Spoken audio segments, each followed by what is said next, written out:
Snow drifted in heavy sheets across the icy wetlands, each flake stacking another coat onto the perilous stretch of wilderness reaching endlessly around them. The frost beneath their boots splintered with each step, revealing slivers of dark water promising a frozen grave to anyone reckless enough to break through. Sergeant Lyra Vale braced her gloved palm against the coarse trunk of a frost-laden pine, steadying herself as another burst of polar wind ripped through the forest. Echo Squad had been trudging through this cursed expanse for 6 hours, and the temperature had plunged another 10 degrees since they'd crossed the river at dawn. Lyra's breath drifted out in pale clouds that crystallized instantly against her scarf. Behind her, the rest of the 8-person team slogged through thigh-deep snow, their thermal signatures barely readable through the veil of falling ice. "Whoever ordered us through this mess has lost it," muttered Corporal Damon Wells, the squad's comms tech. His voice struggled against the wind, but Lyra still heard the fatigue in it. "This storm's only getting uglier." Lieutenant Rowan Creed, their squad lead, lifted his fist, the cue to halt. The team froze at once, weapons raised, eyes scanning the white emptiness around them. Lyra sank to one knee, her custom rifle already shouldered, scope sweeping the treeline. Years of drills had carved the motion into instinct. "Something's off," Creed murmured into his radio. "Too still." Lyra knew exactly what he meant.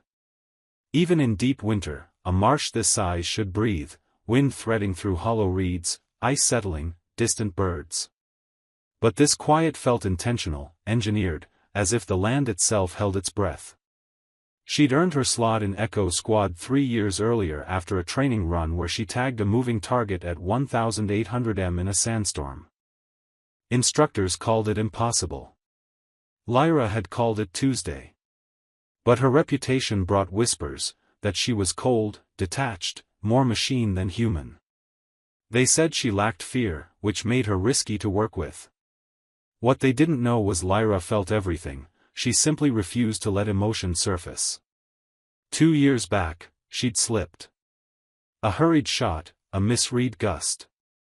Her spotter, Staff Sergeant Aaron Cho, had been exposed when she fired a moment too soon. The enemy pinpointed their location from the muzzle flash. Aaron died shoving her out of the kill zone, taking 3 rounds meant for her. After that, Lyra worked alone. No spotter, no partner, just her rifle and the equations of long-range death. "Set camp," Creed ordered, motioning toward a cluster of pines offering scarce protection. "We move at 0400. Stay sharp." The squad dispersed with well-honed precision.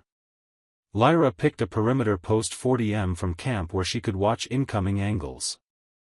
She brushed snow away beneath a sagging evergreen branch, forming a small hide that masked her thermal signature while keeping her sightlines clear. As night settled, she performed her nightly ritual, checking every piece of her rifle, fingers gliding along the barrel, adjusting the scope's clarity. The weapon was a custom-build chambered in. .338 Loyola Magnum, capable of accuracy at distances most snipers considered fantasy. Around 2,200 hours, Lyra noticed a flicker, a brief reflection, unnaturally sharp, roughly 800 m northeast. She logged it mentally but didn't report it.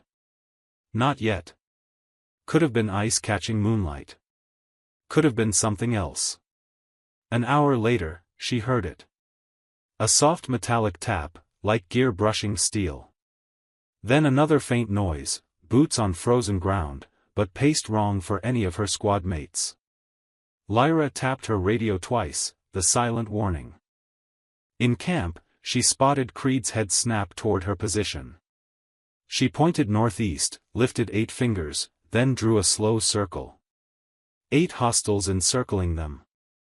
Creed reacted quickly but without panic, waking the squad and shifting them into defensive setups without obvious movement. But Lyra knew the moment had already passed.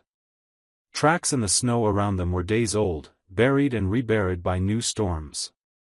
Whoever shadowed them had been watching for miles, waiting for prime conditions. The perfect ambush would hit at dawn. The strike came at 0547, in that gray margin before sunrise when shapes blur and vision falters. Lyra was already awake, had been for hours, monitoring the treeline through her thermoscope. When the first drone appeared, it hovered low, almost silent, just above the marsh grass 300 m out. A recon drone, civilian-grade but modified, meaning their pursuers were well-funded, well-trained, or both. She reached for her radio when the marsh erupted. Smoke grenades ignited from 3 angles at once, forming a thick wall of haze that blinded their thermal gear. Through the swirling gray, Lyra caught the sharp crack of rifle fire, not erratic bursts, but measured volleys from seasoned operators. "Contact front!" Wells yelled, his voice nearly swallowed by detonations. Lyra rolled left as rounds shredded pine branches overhead, spraying her with ice splinters and bark. She crawled toward a fallen log, rifle tight against her chest, her mind already crunching angles and distance as the fight exploded around her. Through fractures in the smoke, she glimpsed the assault. More than 20 attackers advanced in coordinated fire teams, moving with skill that screamed hard training. No patches marked them, but their gear was top-tier: night optics, armor, suppressed rifles. Echo Squad fought back, but they were outnumbered and pinned in a kill zone. Creed barked orders, trying to coordinate a withdrawal to higher ground, but the smoke swallowed visibility. The enemy was too close. Lyra found a firing spot behind the log and locked onto her first target, a squad leader signaling orders with quick hand gestures. She centered her crosshairs, exhaled slow, and pulled the trigger. The rifle kicked into her shoulder. Through the scope, she watched the man collapse. But for every hostile she dropped, 3 more surged into view. Their tactics were pure doctrine. She identified Russian Special Forces methodology adapted for irregular combat. A blast to her left rattled the earth, a grenade erupting close enough that the shockwave hit her like a sledgehammer. Her ears screamed, her vision swam. She tasted blood and realized she'd bitten through her tongue. Through the dizziness, she caught Wells's voice crackling over the radio. "They're all around us. We can't." The signal died. Lyra forced the blood from her eye and lifted her scope again. What she saw hollowed her stomach. The smoke was thinning, and Echo Squad's lines were collapsing. Not wiped out, taken. Their attackers were using controlled, non-lethal methods where possible, incapacitating rather than killing. They wanted captives. She watched Rowan forced to his knees, wrists zipped behind him. Wells lay unconscious, dragged toward a staging point. The rest, Martinez, Cooper, Hayes, Sullivan, Park, were being pinned down and restrained one by one. Lyra pushed to move, to intervene, to do anything, when the marsh beneath her split open, the ice weakened by her body heat and grenade concussions snapping like shattered glass. She plunged into black water so cold it ripped the breath from her lungs, firing agony through every nerve. The pool was only 4 feet deep, but the sludge at the bottom clutched her legs like a living trap. She clawed upward, gasping, her rifle miraculously still in her grip. The fallen log above had shifted, forming a crude shelter of branches and ice that concealed her. Overhead, muffled voices drifted through the frozen air, speaking accented English. Boots scraped across the brittle surface. 8 detainees secured. Moving to extraction. Confirmed. Rally at Echo 7. Transport 20 minutes. Their footsteps faded. Then came only the wind threading through iced reeds and Lyra's ragged breaths. She was the lone member uncaptured. She was also isolated, drenched in sub-zero temperatures, with no support and no comms. The enemy now possessed Wells's gear. Lyra hauled herself from the water, moving with the mechanical discipline of someone who refused to die here. Hypothermia would end her within an hour if she didn't warm up, but she didn't have the luxury. She'd watched her entire team disappear into the morning haze, and she alone could bring them home. Her fingers were blue by the time she peeled off her soaked layers. She shook so fiercely it took 3 tries to unzip her pack and retrieve an emergency thermal sheet. Hypothermia wasn't simply cold, it was a quiet predator inching closer with every shiver. She found a hollow under a massive pine where the branches formed a natural barrier thick enough to block wind and snow. The ground was mercifully dry, cushioned in old brown needles. Wrapping herself in the thermal sheet, she forced controlled breaths until her core heat stopped its downward slide. The marsh stretched around her like a frozen graveyard, stunning and deadly. Every crack of shifting ice, every sigh of wind could mean discovery, or the end. But worse than the frost or the enemy was the silence, the absence of her squad's voices, the truth that 8 teammates who had trusted her were now prisoners because she hadn't caught the ambush early enough. Aaron's face flashed uninvited, the moment he'd shoved her clear, knowing he wouldn't survive the next heartbeat. She'd failed him then. Now she'd failed Echo Squad. Stop.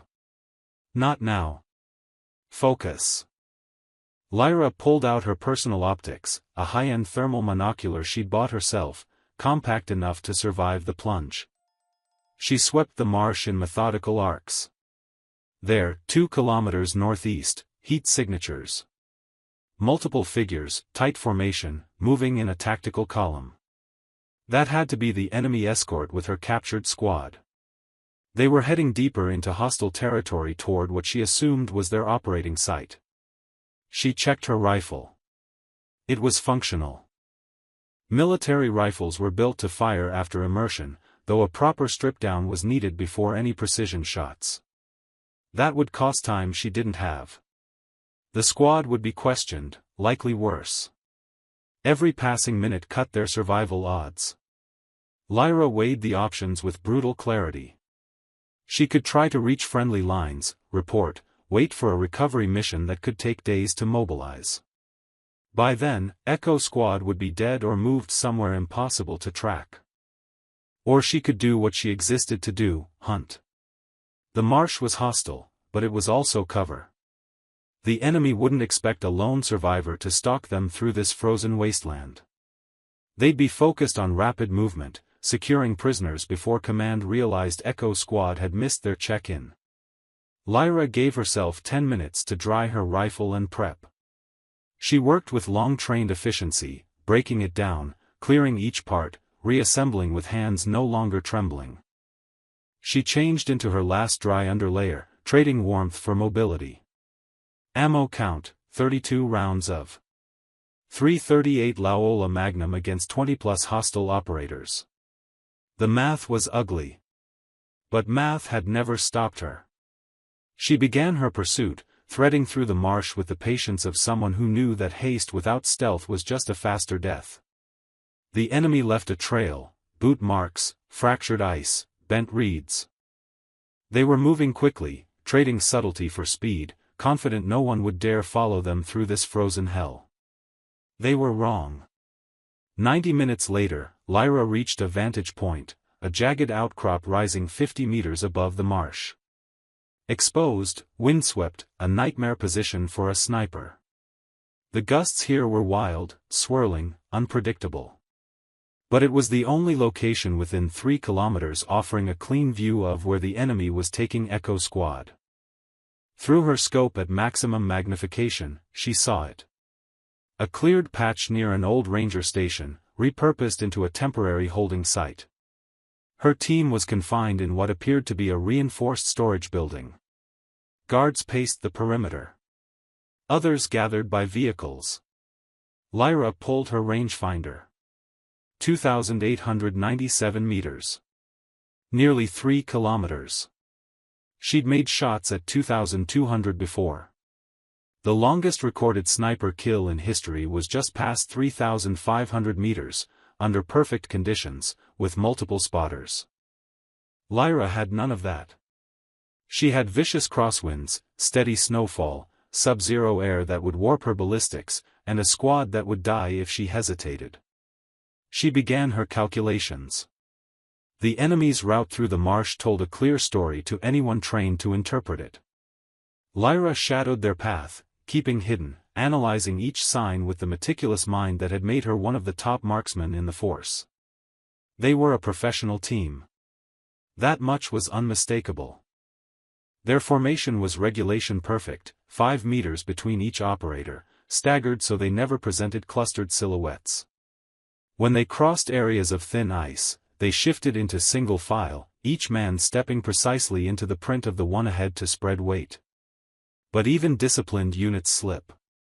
Small errors, the kind that only mattered if someone was actually hunting them through this frozen abyss, which they clearly hadn't anticipated. One soldier's boot was damaged, the left heel marked with a unique crack that left a recognizable impression.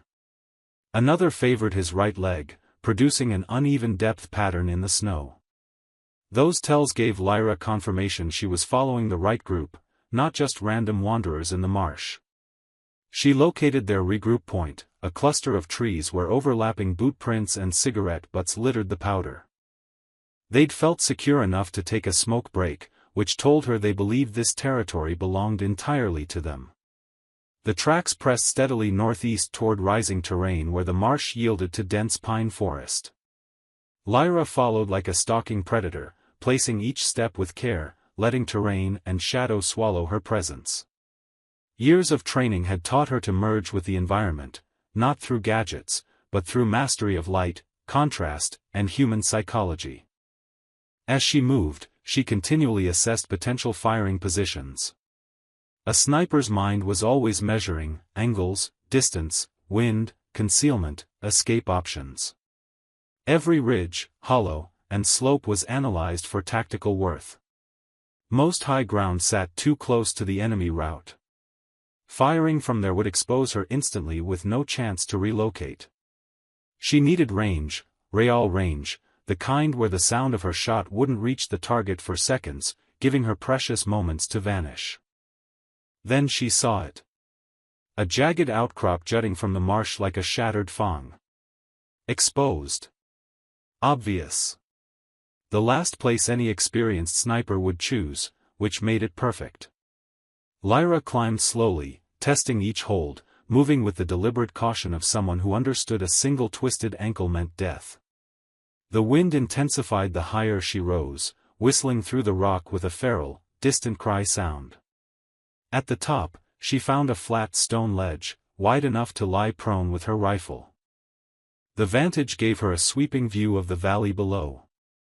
Through her scope, she observed the old ranger station in sharp detail, every building, every vehicle, every patrolling guard.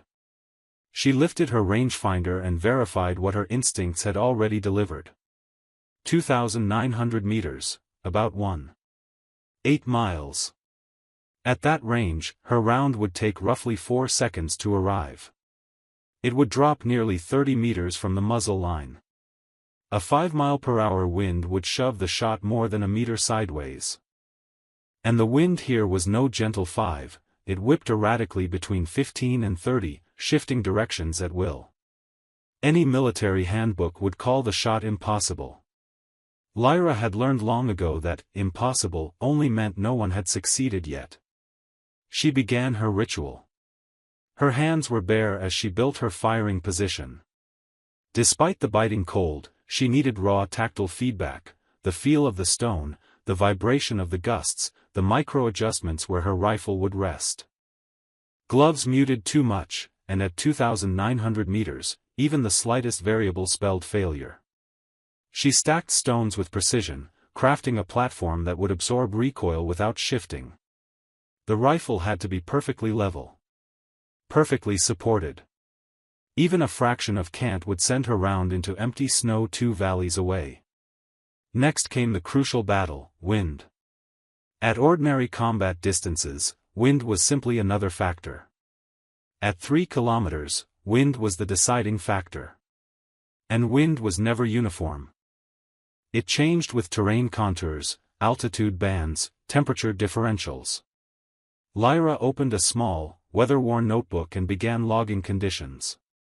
She watched falling snow, mapping the arcs of each swirl. She studied trees at staggered elevations, noting how their branches twitched at different tempos.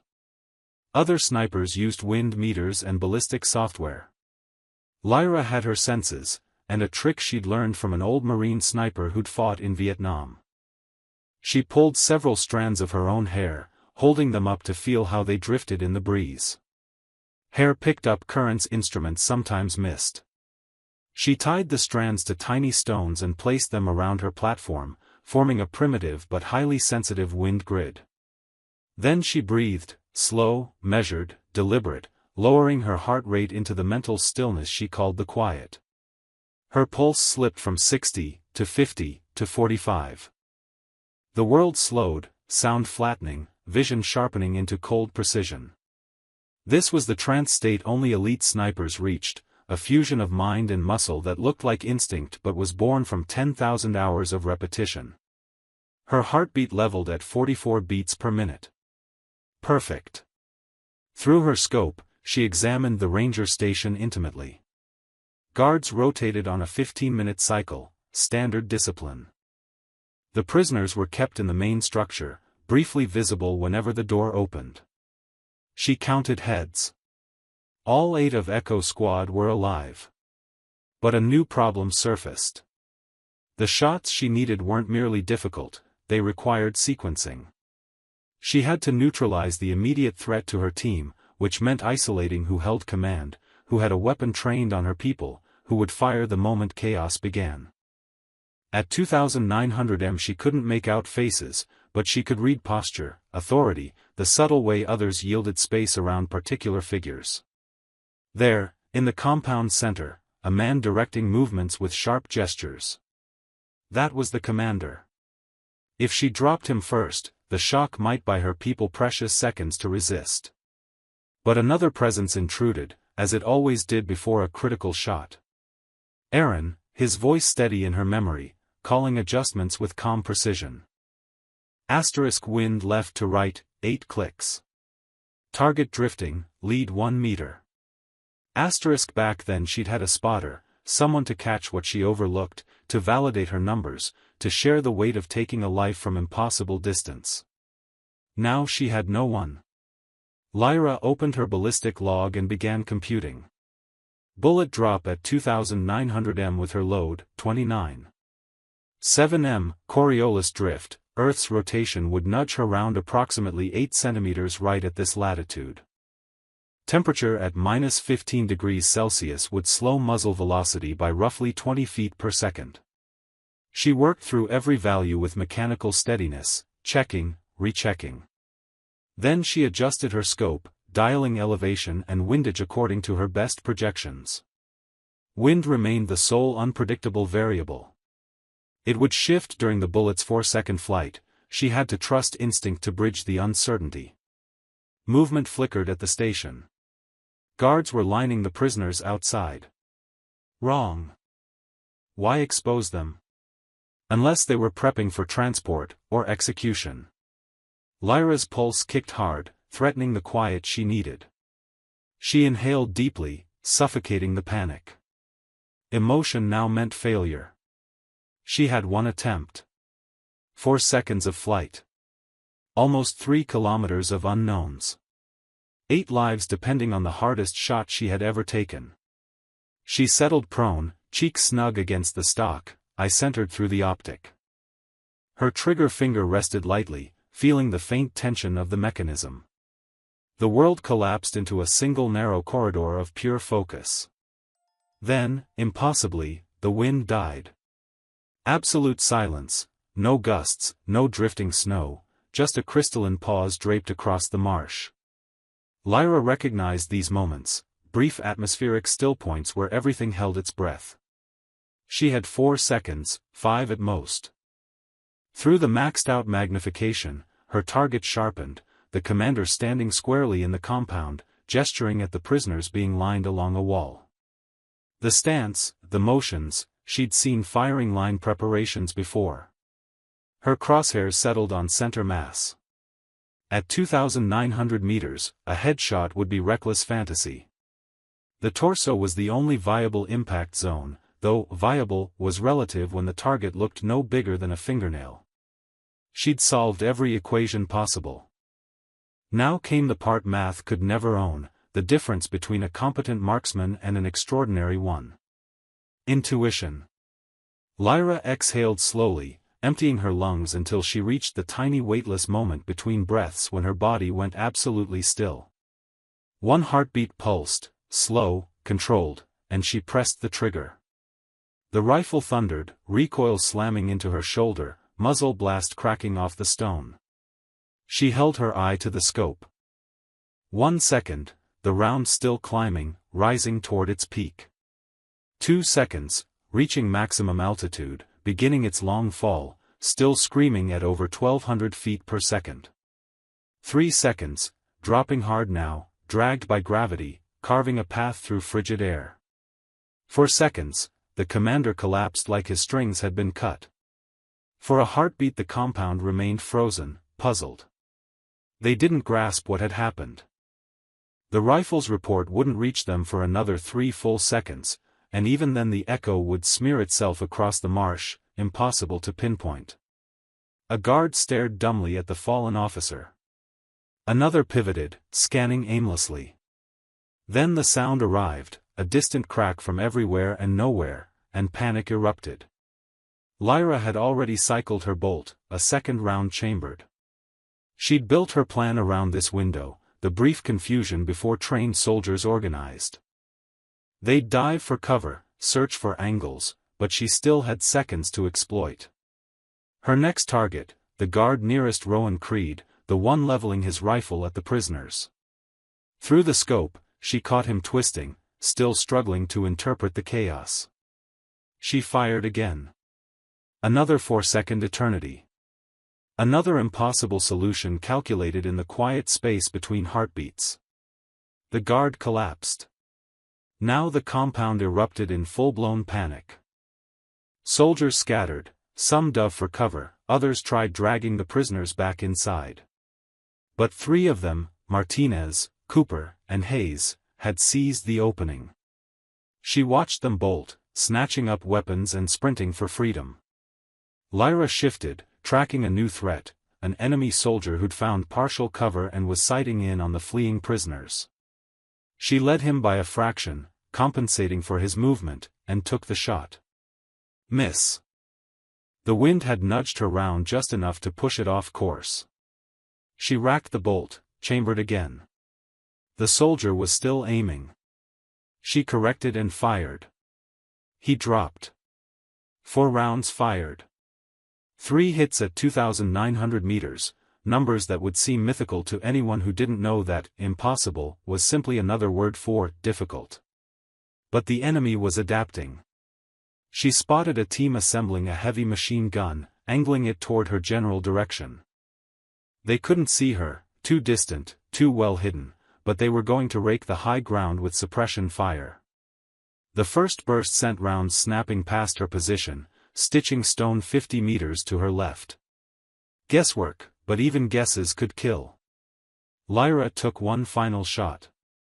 She aimed at a fuel truck she'd marked earlier as a contingency target.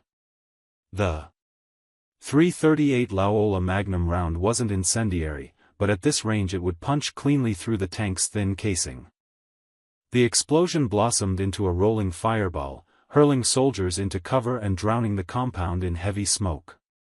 In that confusion, Echo Squad surged. She watched Rowan lead the remaining prisoners through the haze in a coordinated escape, slipping toward the marsh and its maze of frozen waterways, terrain that could make them nearly impossible to track. Her part was done. Now came the harder task: stay alive long enough to rejoin them. Because the enemy was hunting her now. She saw them assembling a pursuit element, grabbing winter gear and weapons. They knew the general direction of the shots, and they were furious. Lyra collapsed her shooting position fast, hands moving in efficient rhythm. The exposed outcrop that had served as her perfect sniper perch was now a death sentence. She had 10 minutes, at best. Time to disappear. She descended the rock face with deliberate urgency, testing each foothold before shifting her weight. A fall now meant shattered bones, and death. She'd made it about 30 meters down when the first round smacked into the stone above her. The pursuers had thermal optics, enough to detect her residual heat signature. They were still too distant for accuracy, 800 meters maybe, but closing. She dropped the last 3 meters into deep snow that softened her landing but slowed her feet. The marsh ahead was a labyrinth of hidden shelves and pockets of open water. She knew the terrain, they didn't. That bought her time, just not much. Lyra veered laterally instead of fleeing straight away. Most people ran directly from danger. She moved perpendicular, heading toward broken ice and scattered water channels, treacherous ground that punished mistakes. Treacherous for everyone. She reached the ice field and paused, studying it. Darker patches, thin ice or open water. Pale areas, likely solid. Asterisk likely. Asterisk her weight might hold with careful distribution. The enemy, charging blindly, would not be so precise. She stepped onto the ice, easing her weight into each shift. Behind her came shouting. Her hunters had reached the ice edge and were arguing over how to proceed. One chose impatience. She heard the crack, the splash, the frantic yelling as freezing water swallowed him. One down by his own momentum. The rest would move cautiously now, slower. Good. Lyra reached stable ground on the far side and immediately sought a vantage. Every minute she created was another minute. Echo Squad widened their lead. She settled behind a fallen trunk, set her rifle, and watched. For soldiers were picking their way across the ice, tense, weapons poised, moving in studied tactical bounds, skilled, disciplined, dangerous. She selected the point man, the one the others were following, trusting his judgment. She didn't aim at him. She aimed at the ice directly ahead of him. The .338 round shattered the surface in a violent burst of shards. He recoiled instinctively, weight shifting backward. The ice beneath him fractured like brittle glass and dropped him straight through. The remaining 3 froze, suddenly aware that the field beneath them had become a death trap. They couldn't advance without risking collapse.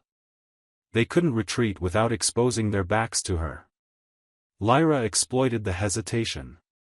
She fired into the ice near the second man, not at him, but around him, splintering the surface in warning. He scrambled backward, panic overwhelming training.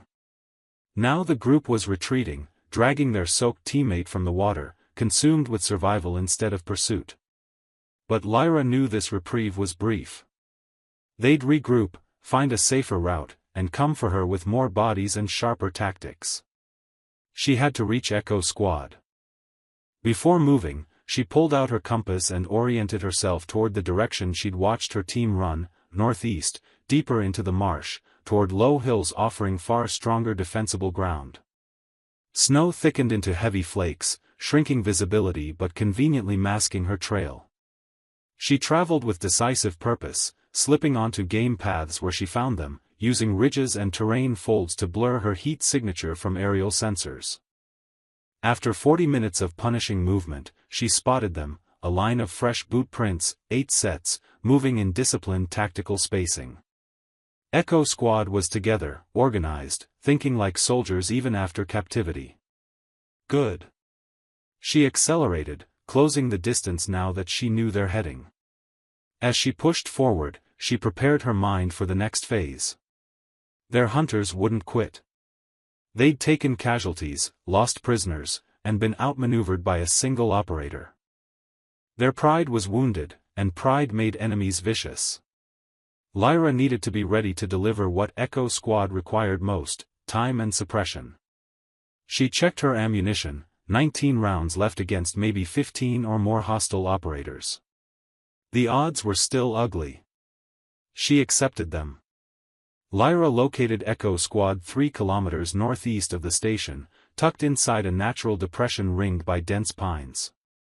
They'd chosen well, solid sight lines, overhead protection, multiple exits. She announced herself before stepping into their perimeter, using the daily password to avoid a jittery trigger pull. Rowan Creed's expression broke into pure relief as she emerged from the whiteout like an apparition. Sergeant Vale, he breathed, gripping her arm. That was one hell of a save. The squad looked battered. Martinez's ankle was badly sprained from their escape. Cooper had taken a glancing round to the shoulder. Not fatal, but painful. All of them showed varying degrees of hypothermia and fatigue. We need to move, Lyra said immediately. They're reorganizing. We've got maybe 30 minutes. Martinez can't keep pace, Wells said, supporting the injured man. Cooper barely can. Then we make them pay for every meter they take from us, Creed decided. Vale, you're our strongest asset now. What do you need? Time to set defensive positions along our route, Lyra replied. If I can slow them, pick off their lead elements, we might reach the extraction point. The extraction point was a clearing 6 kilometers north where a helicopter might land, if they could raise comms, and if the weather cooperated. Both were questionable. They pressed forward with Lyra moving ahead as forward scout. Every few hundred meters she found an overlook to watch their back trail, waiting for pursuit to appear, and engaging when necessary. The enemy was careful now, stung by earlier losses, but still relentless. Through her scope she saw them sweeping forward in extended line, using proper spacing. She let them reach 600 meters, then dropped their point man. The attackers immediately dove flat. They'd stay down for several minutes, trying to pinpoint her shot, before advancing again. Lyra moved before they could triangulate her perch. Another 500 meters ahead. Another hide. Another shot. This time she targeted equipment, blew out a soldier's radio pack. No kill needed, psychological pressure worked too. The pattern repeated for nearly 2 hours. Lyra advanced, fired, displaced, each cycle earning Echo Squad precious time, pushing them closer to escape. But the marsh itself fought them. Their route crossed stretches of thin ice, places where water never froze fully even in dead winter. They moved single file, testing each step, progress agonizingly slow while their pursuers crept closer. At one point young Private Hayes, just 19, broke through the crust up to his chest. The icy shock made him gasp and thrash, only worsening the situation. Lyra reached him first, dropping flat to spread her weight, extending her rifle stock for him to grab. "Stop moving," she ordered, voice sharp as steel. "Look at me." He froze, wide-eyed. "Breathe. Spread your arms on the ice. You're not sinking. It's 4 feet deep. Feel the bottom." She saw the shift as his boots touched solid mud. "Now push with your legs and pull toward me. Slow. Controlled. You're fine." It took 2 grueling minutes, but they freed him. He was soaked and trembling, but alive. They wrapped him in an emergency blanket and pushed on, stopping meant death. Near twilight they reached a hill crowned with massive boulders, good visibility, solid cover. The best fighting position they'd find. "Call extraction," Creed ordered. Wells pulled out a backup radio. "Static. Storm interference," he said. "Or jamming." "Then we hold until morning," Creed decided. "Set rotation. Vale, Overwatch, full autonomy. Engage anything you deem a threat." As darkness smothered the marsh and temperatures plunged to -20°C, Lyra settled into her nest among the rocks. Tonight would be the longest of her life. Because the enemy was still out there, and they weren't done. They hit at 0200, during the coldest hour when human vigilance sank lowest. Lyra spotted them first, thermal silhouettes threading through the trees. "Contact," she whispered into her radio. "Multiple hostiles, 300 meters, advancing to assault positions." Echo Squad snapped awake, training overriding exhaustion. Creed had positioned them in a tight defensive ring, sectors overlapping properly. Textbook doctrine, but 8 defenders against a dozen or more attackers made the math unforgiving. Lyra had spent the last hour planting primitive alarms along approach routes, trip wires linked to tin cans of rocks, crude pressure triggers of sticks and cord. Not to kill, just to warn, to slow. The first alarm rattled at 280 meters. A faint clatter of stones. Lyra tracked the sound, found the heat bloom, inhaled, fired. One down. The enemy flattened instantly, but didn't withdraw. These were professionals who'd tasted humiliation already and wouldn't tolerate another failure. They advanced methodically under suppressive fire, using sound infantry tactics. The firefight became a rhythm of violent bursts, automatic fire flashing in the night, tracers slicing through falling snow like burning insects, Lyra's rifle cracking back in steady reply while return rounds hammered the boulders shielding her. She worked her rifle with cold, mechanical fluency, choosing targets with care, making every round matter.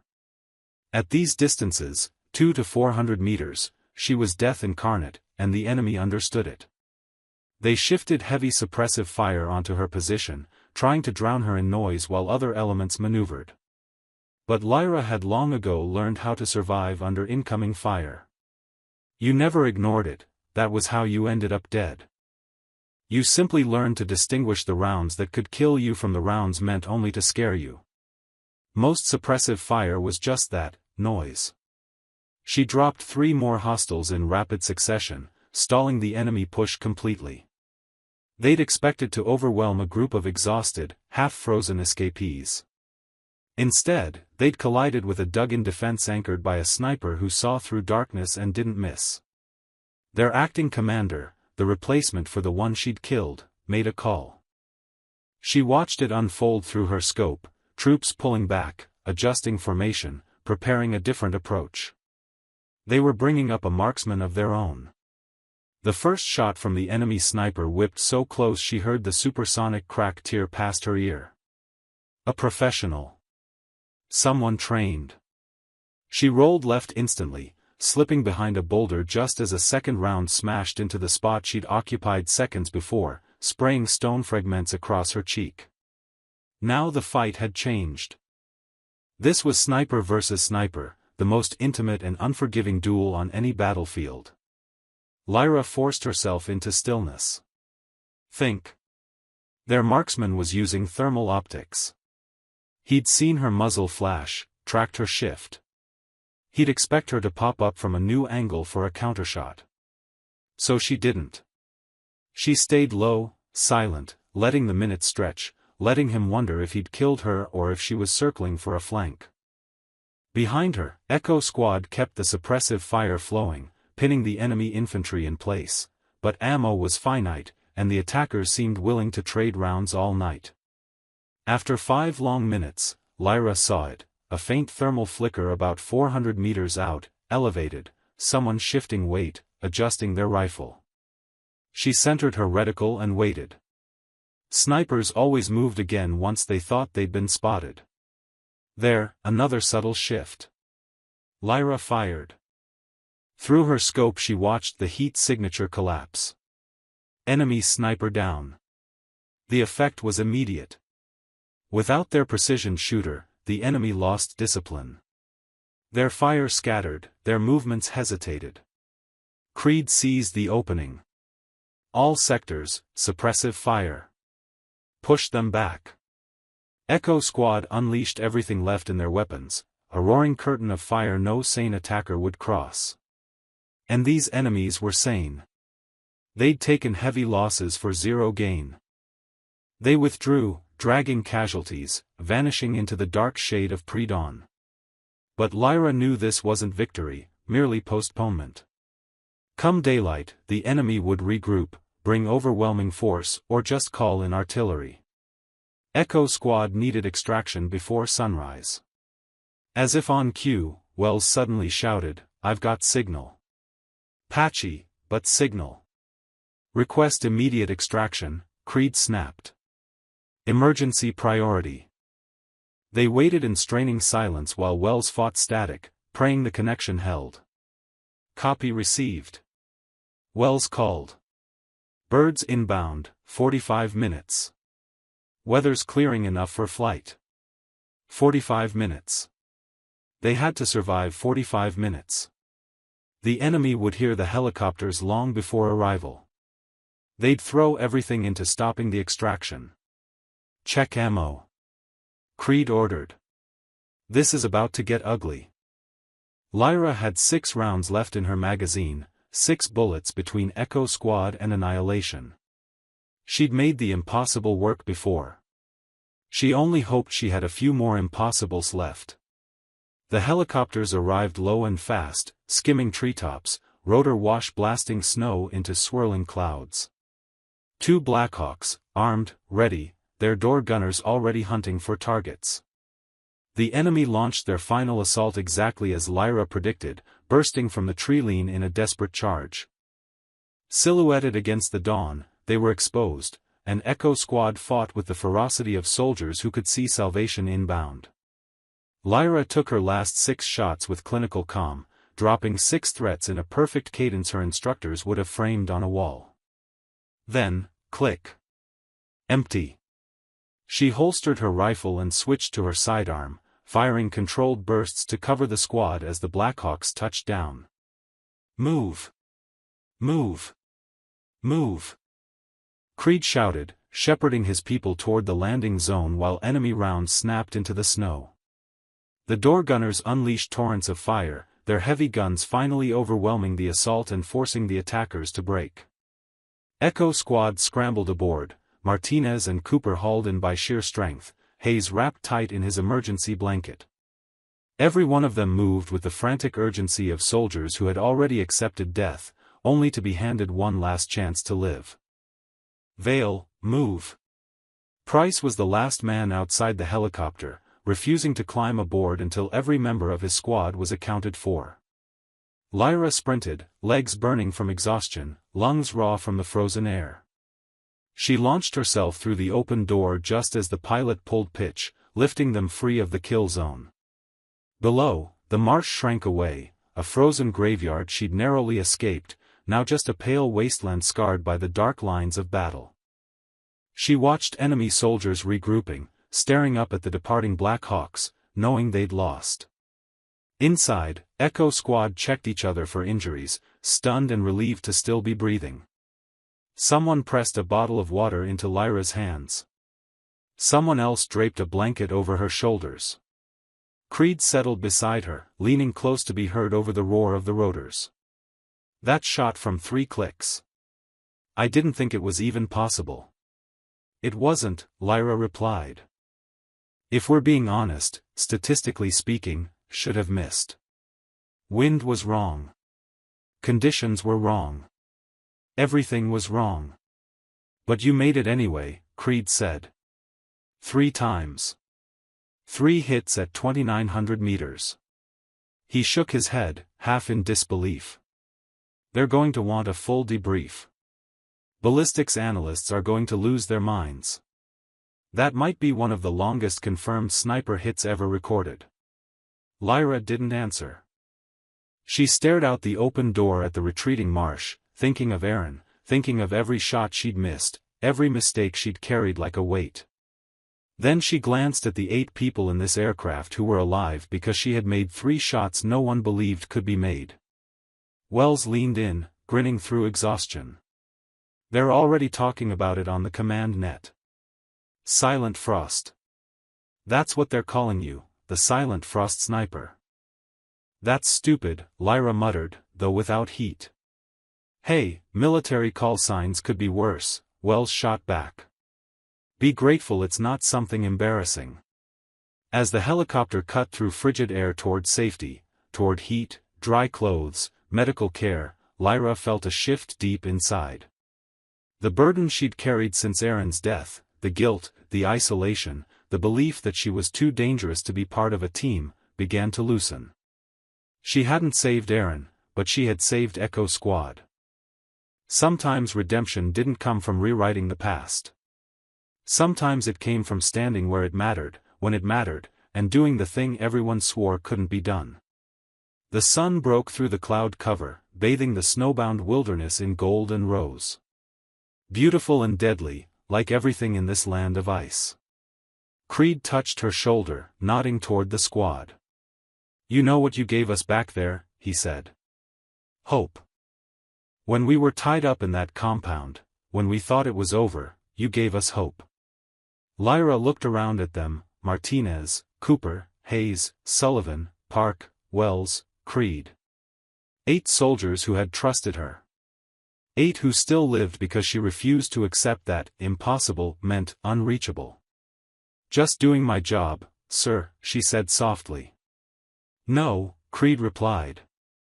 "You didn't just do your job. You did the impossible." The helicopter banked toward the rising sun, carrying them home, carrying them away from the frozen marsh, the silent forest, and all the places where death had stalked them. Behind them, the killing ground faded beneath a blanket of white. Ahead waited whatever came next. Somewhere between the two, Lyra Vale, the sniper once deemed too cold, too distant, had become the silent frost. The woman who made the impossible shot when the world demanded it. The one who stood alone in the frozen dark.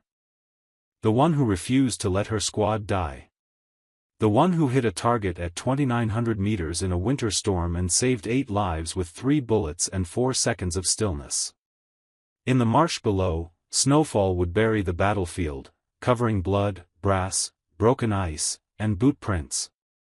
But the story would remain.